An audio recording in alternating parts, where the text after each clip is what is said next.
Welcome to Man Does Tech, where I solve the problems you didn't even know you had. In this video, I will show how to make a delicious lobster seafood boil. First, gather your fresh ingredients: 2 to 3 pounds of lobster, 1 pound of shrimp, and 2 pounds of crab legs. You'll also need 4 ears of corn, 1.5 pounds of small potatoes, and 12 ounces of smoked sausage. Don't forget a good seafood boil seasoning blend for that authentic flavor. Now, let's build the base for our amazing boil.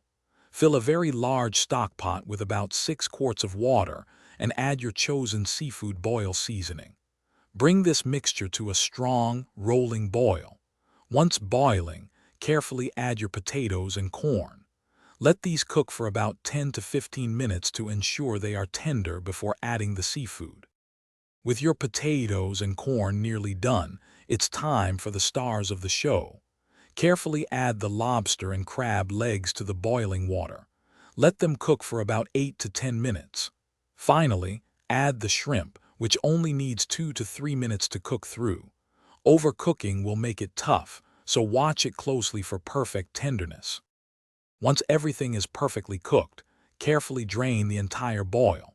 Transfer all the delicious contents onto a large serving platter, or spread it directly onto a newspaper-covered table for a true seafood boil experience.